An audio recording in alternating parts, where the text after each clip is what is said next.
On the field, in the broadcast booth, Ron Johnson is Minnesota sports.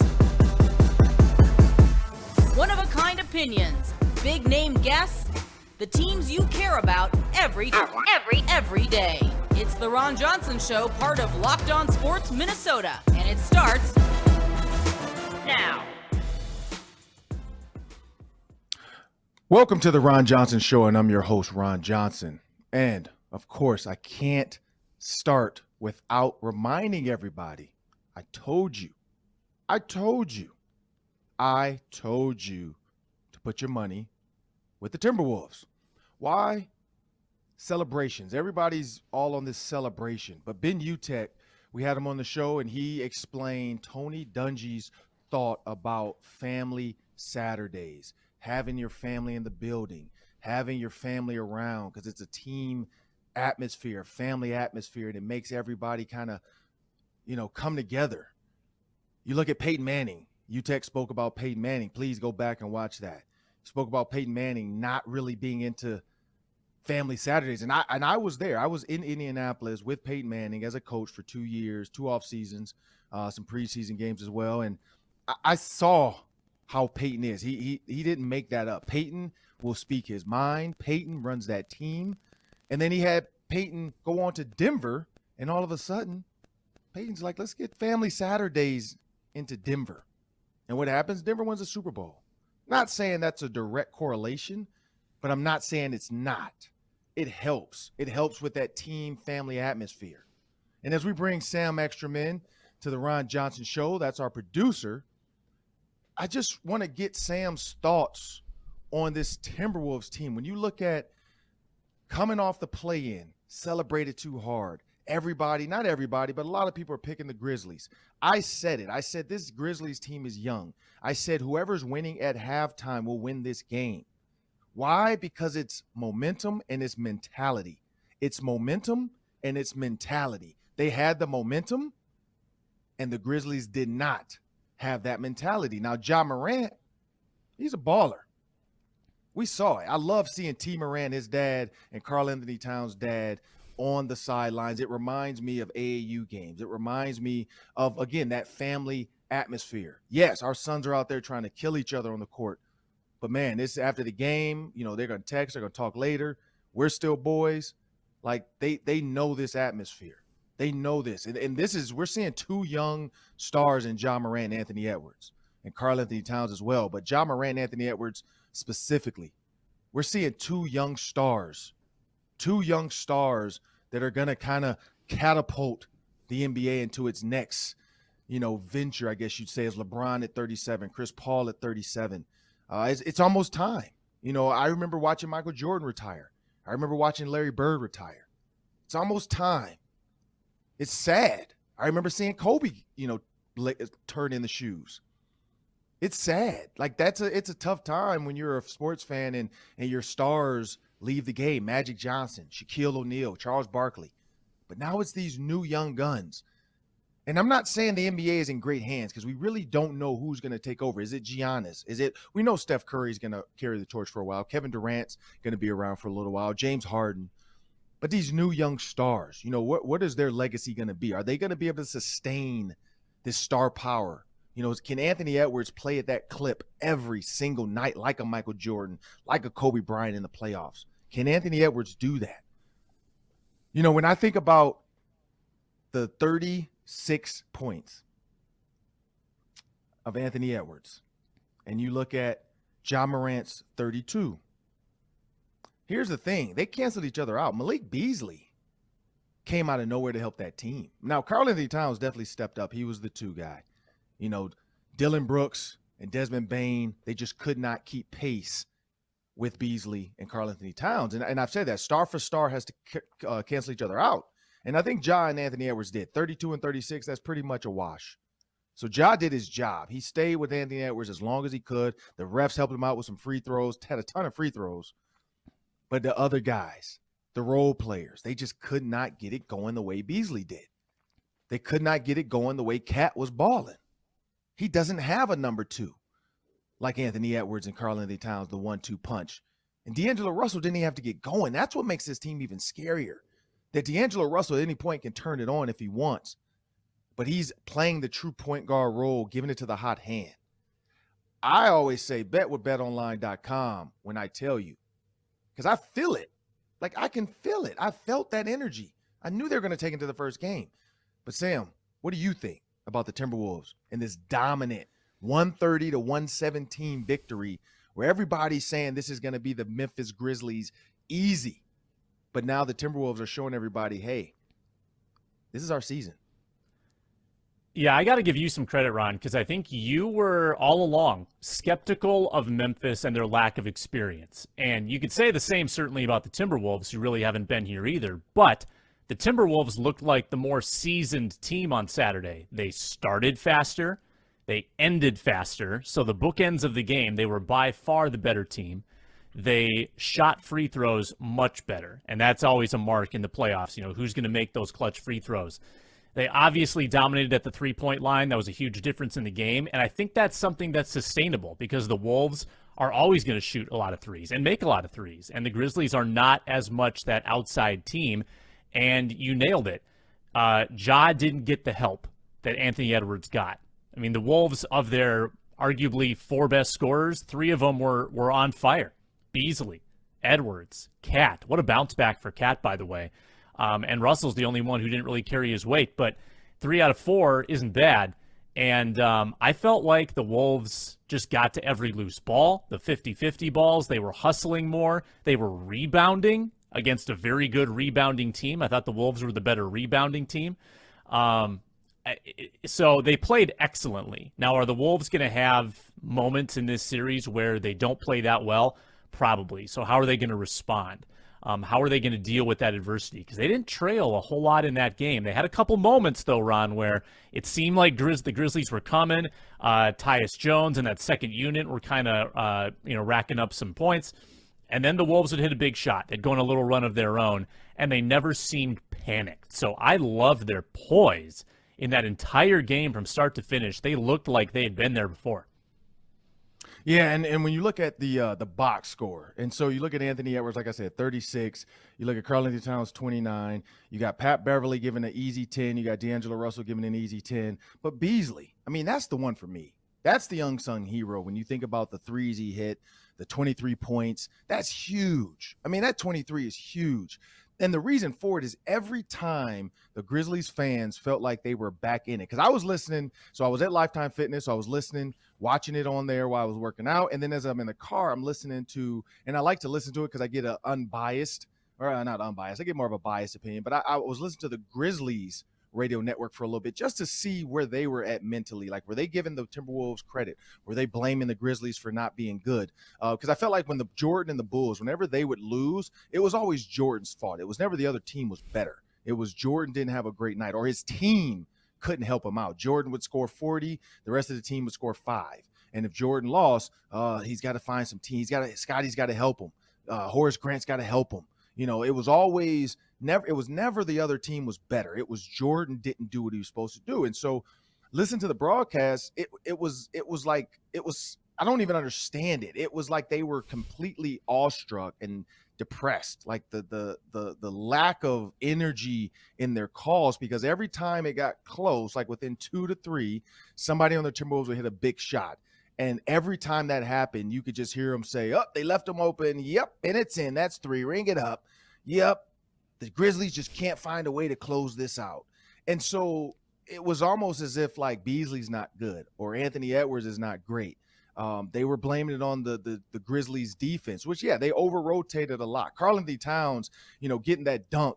And, again, an over-rotation. The guy rotates too far to the right. Karl sees it right away, goes in, dunks on the guy. He reaches for the ball, misses. Now you leave your interior exposed without somebody pushing him on the hip. You give a 7-footer a free lane. And I wish karl-anthony Towns, and I hope, as he realizes the three's not going, stop shooting threes, set them up with a pump fake, and then drive.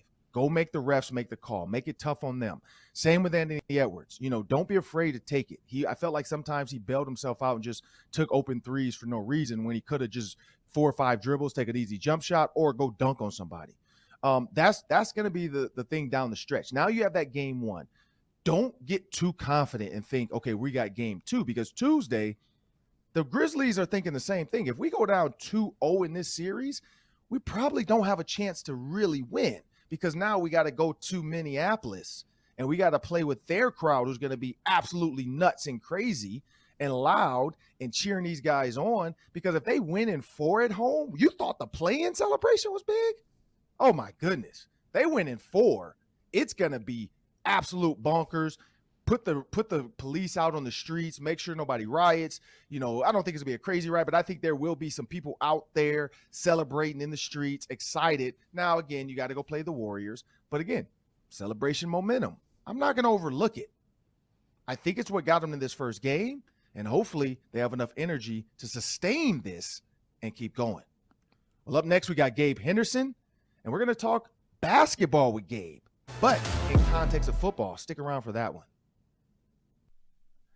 And now up on the Ron Johnson Show, a staple now of the show, Gabe Henderson, my boy. And normally we talk football. We're always into football. That's what we do. The draft coming up. We're going to do the draft social. Make sure you check us out on Vikings.com. Fox 9 is going to carry a little bit of it. I'm pretty sure Care 11 is going to show me and Gabe talk. Everybody wants to hear what me and Gabe have to say. So make sure you guys check out what we have to say about the NFL draft. But we're going to have some fun today. We're going to put Gabe in the, fan chair. And so, Gabe, looking at the Minnesota Wild, you look at the Timberwolves, the winter season is upon us, and these teams are doing great. Now, the Twins started off great, so there was some hype there with Correa, but now 3-6, Buxton hurt. But with this winter, 2 playoff teams in the winter, does that now put pressure? Are the fans kind of going to be spoiled going into the fall, expecting with Kevin O'Connell that the Vikings should be in the playoffs? Absolutely. I think, this we both know that this is, the state of hockey, but it's a Vikings town. And even though other teams are winning right now, which is great, which makes the energy of Minnesota as high as it's been since I've been here the past 2 years, I think that still puts more pressure on this Vikings team to make it to the playoffs. So you got a team that's been right on the cusp, right?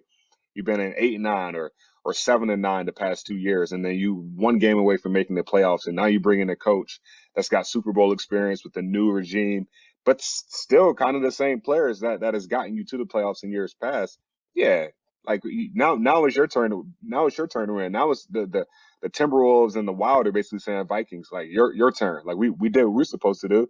I mean, the Timberwolves, they look prime right now to make it to the second round. So it's like if they make it to the second round, then that's the bar for what the Vikings will have to be this upcoming year. So I think right now this Vikings team has to follow that Timberwolves model. If the Timberwolves don't make it out of the first round, we'll take a wild card. If the Timberwolves make it to the second round, hey Vikings, you got to make it to that divisional round. So we'll see. But the pressure is at an all-time high. You can't let these other 2 teams that aren't top of the market outplay the number 1 team in this market, which is the Vikings.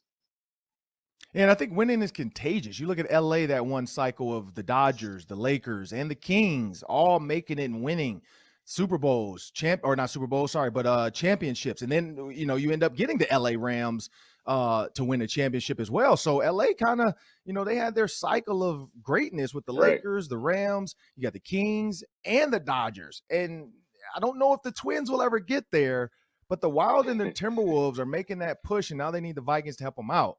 But looking at the Timberwolves celebration, we all have seen it. We all have heard about it. We have people hating on it. We're going to try to get Lavelle on the show to double down on that you celebrated too much. We had Ben Utek on talking about Tony Dungy. Tony Dungy actually texted me yesterday out of the blue, which was, reminded me of some of the stories that Ben talked about. And, Tony Dungy and I were, we just kind of text back about seeing each other this weekend. He'll be here this weekend, so we're going to catch up on Saturday. And so, thinking about celebrations, Dungy was we're not going to celebrate until we're there. Like, we're going to wait to the end. But the Timberwolves and the Vikings even, you look at Stephon Diggs, throws the helmet. The whole city goes crazy. People are jumping in pools. People are peeing on themselves because they're so excited about the Vikings winning. And then they go lay an egg against the Eagles in the NFC Championship. Timberwolves, people were expecting that. Like, you wasted so much energy, like Barkley and Shaq, and everybody's making fun of them, about that. Karl-Anthony Towns kissing his wife on the court. But Tony Dungy kind of said family first. I don't mind the families being on the court. It is a family atmosphere. That's what this is about. We want your family to feel involved in this win because they are a part of it. They are your mental stability when you get home. They feed you. And so when you look at the Timberwolves celebration, do you think that it was too much, especially now seeing that they went out and still beat the Grizzlies handily in that first game? As of right now, no, because of what the last thing you just said. They just won their last game, and if they win this series, it's like that celebration was warranted. They've never. I mean, you've been there longer than I have. The Timberwolves have never won anything of significance, and this was the first time they had been in a playoff game since what, almost a decade. And the fact that Well, they won it 18 in they that went. fashion. Everybody keeps forgetting about Jimmy Butler. So they did go in Okay. 2018. Everybody forget that season because we don't want to admit him. But yeah, you're right. Like when I was in the NFL, I came back for the Lakers Timberwolves playoff series, and it was here. Well, two of the games were here. And again, they weren't going to beat Kobe, but it was cool for me to come back and see Kobe live in the playoffs. But yeah, it was like 2003, 2004. I was with the Ravens, and so yeah, it's been a long, like 2 decades since they've been in significant playoff games. So yeah, you're right. So I mean, so on top of that, it's like, yeah, there's a side of me that says act like you've been there, but when you never really been there as a team, it's like, dude, let it all out. Like this, we may not ever get this moment ever again. So I'm gonna leave it all on the court. And yeah, Pat Bev, we know Pat Bev is like, I saw a tweet that said they call him Pat Beverage because he always Oh got yeah. he turn up like he got a beverage in his hand. So just seeing that, that celebration, I'm like, all right, y'all got to figure this thing out. And the fact that they won game one in the fashion they did in Memphis, it's like, all right, I mean, keep celebrating. You can celebrate like that after game two, game three, however much you want to do, as long as these wins keep piling up. So I am on the side of the fence, is like, act like you've been there. This is one of those things where you got to be professional, but still, there's only so many times you get opportunities like this to be able to, I mean, celebrate a playoff win. Technically, they won that playoff series, so that's their first playoff series win. And if you're playing 2K, right, and every time you win every series, there's confetti coming out of the top of the arena, and everybody's celebrating. So, man, live your best life, Pat Bev. And man, like I'm a break it down to something a lot of people won't understand, that we saw, or at least I saw, and I know you saw because everybody's talking about it on Twitter and everything. But T. Morant and Karl-Anthony Towns' dad, so Ja's dad and Karl-Anthony Towns' dad, dap it up at midcourt. He's talking to the camera, talking about we want all the smoke, blah blah blah. But the fact that they embrace to see two black fathers, one present in their sons' lives, huge, impactful fathers in their sons' lives. So often they want to talk about the downtrodden, the bad within the community sometimes. And to see that, man, like how uplifting was that to see that? And then to see two young men who've not been in the media for anything besides great play, not off the court issues, no DUIs, no mistakes, man. Like how cool was that to see on national TV? Yeah, that was very cool to see. I mean, no matter how you look at it, it's black dads who are proud of their black sons to be able to make an impact not only on the game of basketball, but in the game of life. So they're the proudest men in the world. They got two sons that are playing at the highest level and able to provide an impact for a city that hasn't been there in years. Like Memphis hasn't had that impact before Ja Morant in years. So the fact that the dads are able to be able to experience that, and it's showing black dads in a positive light. I mean, you can't ask for anything better than that. And I'm just looking at just the fact that not Pat Bev's dad, but Ja Morant's dad is like the boys. Like he's at every single game courtside. And I know a lot of black dads. I'm thinking of like LeVar Ball. A lot of black dads in the in the frame of sports, they always get a bad rep. So the fact that Yep. it's being celebrated in this sense and it's being supported, like that's all you can ask for, man. And I hope if this series goes to 7 games, they do that all 6 games, because you're supposed to be proud of your parents. I mean, you're supposed to be proud of your kids. And if you're not doing anything that's a detriment to society, and you're not taking away from the game, and you're uplifting your sons, who is making you guys, is making your city a lot of money, man, get in front of the camera, do whatever you got to do every single game. Yeah, man. And so we're gonna go with the fun question now. Like me and you, I know. So I wouldn't ask a lot of people this question because everybody can't hoop. Like there's not everybody can't hoop. But receivers, we know receivers are usually the best hoopers in the room. So I pose this question for you: the NFL is hosting a conference tournament, but you have to get out of your conference first. So the Lions, the Vikings, the Bears, and the Packers have to play 5-on-5 basketball, a la Above the Rim. Rest in peace to Tupac, Dwayne Martin out there playing point guard. if you were to put your top 5 on the court, and I know Justin Jefferson's one because he already told us he's the best player on the court when he was on with you and I on the Vikings Vantage podcast, and so the Audible, and so he told us he was the number 1 point guard. You know, we'll have to pull that clip, put this on our show, but yeah, he said I'm the number 1 player on this team, no question. Who's your other 4 with Justin Jefferson? Unless you're going to snub Justin Jefferson and not put him on your top 5. Who's your top 5? He started. JJ starting point guard on that squad. Like I watched his vlog. You know, he did a vlog last year. Yeah, he told us to watch off-season workouts, and it's legit. It's legit. The dude can hoop. So no shade there. So 2, I'm gonna go with Irv Smith Jr. Like Irv was nice in high school. Apparently, according to JJ, Irv could have played in college. So the fact that Irv can ball, he's from Louisiana also. So I'm going with him. And then I got to go Brian O'Neill. Brian O'Neill was Delaware basketball state player of the year his senior year of high school, and apparently he was like a 6'5" or 6'6" slashing guard at 6'6", 290 now. So imagine that. So I'm taking my chances there. Good footwork, and then Tristan Jackson is who everybody talks about. He's a receiver on this Vikings roster that JJ speaks really highly of. Keenan McCardell, the Vikings wide receiver coach, said Tristan Jackson can hoop. So I'll probably go there, and then for the last one, I'll probably have to go with my guy from North Carolina, Ty Smith. He's a cornerback for the Vikings, just got re-signed. And simply because I've seen him play in high school, and just understanding that, like, he wasn't the best hooper, but he's 6'1", 6'2", and can shoot. And he's from the hoop state of North Carolina. I think, he could fit in, find his role, and score a couple of baskets, if he's left open in the corner. So I'm taking that 5 over anybody in the NFC North. I haven't looked at any other roster, but I'm just making this hot take right now. I'm taking him over any roster in the NFC North and going from there. Well, Ty Smith, normally I would put a cornerback on my team, but everybody needs that Pat Bev, like can hit the stop and pop from the free throw line jumper, but he's going to play ridiculous defense. He's going to foul you. He's going to be petty on the court. And I think that's where Ty Smith fits in. We know JJ is a scorer. Yeah, Brian O'Neill, man, with his size, he still looks like he can move well. So I like that solid 5. I know Adam Thielen's not going to be happy with you because Thielen swears he is one of the best hoopers out there. I would have seen now when Kyle Rudolph, he's a free agent. So I think that's the key. If Kyle Rudolph comes back and they do find a way to get him back for cheap, Kyle Rudolph is a really good hooper. Like him and Karl-Anthony Towns played one-on-one and against each other before.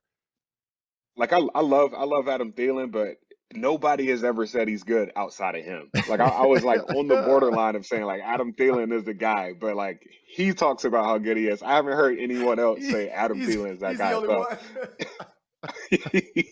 Yeah, so I'm like, all right, well, I want to throw. I got to get him on the show now. I got to get him on here because he's got to fight for himself, man. He's got to fight back, Thielen. You got to fight back, bro. Well, I want to thank Gabe Henderson for joining me on the ride. He can golf. Yeah, top 5 golfers, he's in there. I want to thank Gabe Henderson for joining me on the Ron Johnson Show. Up next, the Daily 3. You know it. 3 questions, 3 minutes, and we'll be back after this. And now it's time for my favorite part of the show. It's the Daily 3. That's 3 questions, 3 minutes. Take it away, Sam.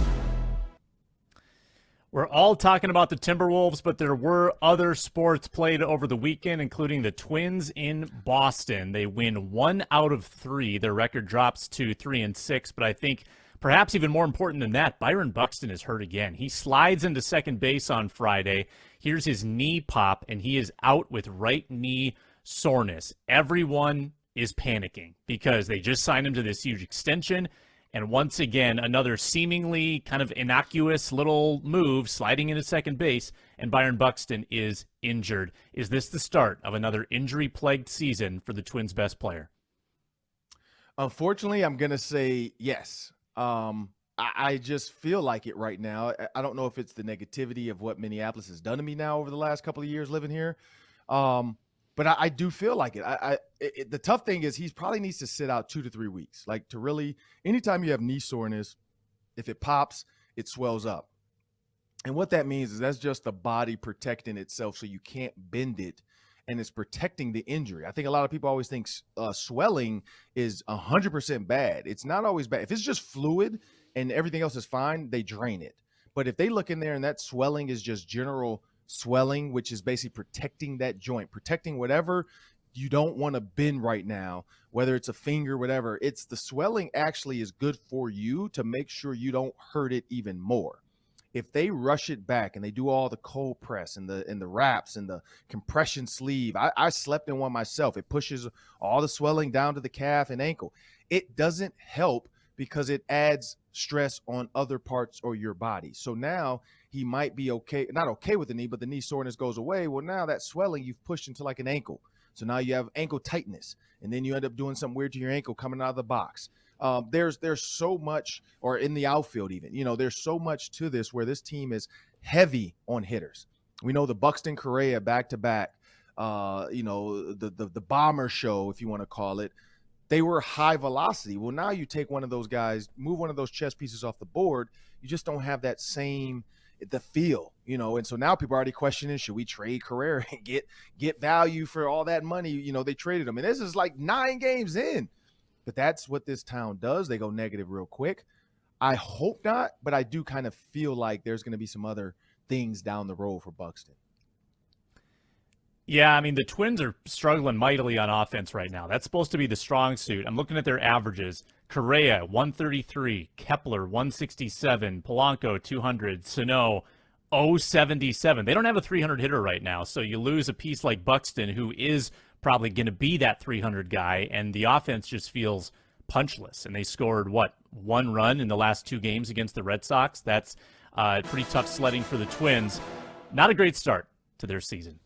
Hockey, a lot of scoring this weekend for the Wild. They lose on Saturday 6-5 in overtime to the rival Blues, who they're probably going to play in the playoffs. Then they bounce back yesterday, a 5-4 overtime win against the ailing San Jose Sharks. So they scored 10, they gave up 10, they split the weekend. Is that high-brand version of hockey, is that going to translate to the playoffs, those high-scoring games? Yes and no. I'd say yes because they can score in bunches. So I remember watching, I must have turned it on late or I looked at it late. Again, I was at the gym. So they were down 4-1, if I'm not mistaken, because I remember seeing 4-1, and I was like, oh my goodness, they're getting killed. And then I look up and they're in overtime, and it's 3-on-3 hockey. And so the fact that they could put up that many goals in one period speaks well to the playoffs. But this is the problem. They wasted so much energy, and they exerted so much energy trying to do that, get back into this game, scoring on power plays. When overtime came in that instance, they were kind of gassed. You could see it in the way they were skating. They were trying to sub a guy off, and they sub a guy in, and then the winning goal. Same thing happened in another goal. They were trying to get a line change. Boom, Blues take off, another score. Vice versa, though, going in overtime with a little bit closer game, not having to get out and just give it all to try to come back and waste all your energy and quick line changes. They didn't have to do that, and they won in overtime. So you can live by the overtime or die by the overtime. It's like a 3-point shot. You live by the 3, you die by the 3. If you want to get in these high scoring, shootouts, you're going to live by it and you might die by it depending on how much energy you have left down the stretch.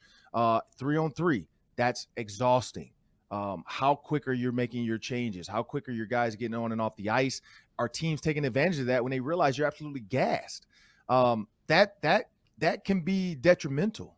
Not sure if it's just going to be, them, however they see it. But the Blues, if you look at that's who they probably might face, that's when I say no, because that's not a team you want to get into a shootout with. You've already seen that. If somehow, some way, you can pull some of these games out, yeah, you get past the Blues, yeah, maybe, but you don't want to end up in that. I think they need to get back to defense. It has to be, you have to keep that other team in a low-scoring affair so that you're not exerting so much energy just to try to make a comeback. Yeah, here's the only thing that concerns me about the Wild is that they have propped up their record in large part because they're so good in overtime and shootouts. I know they lost on Saturday, but they've got 14 wins this year in overtime or the shootout. And, the 3-on-3, that goes out the door in the postseason. It's 5-on-5. There is no shootout. Yeah. So you're not going to be able to count on that, just getting to overtime and winning in the postseason.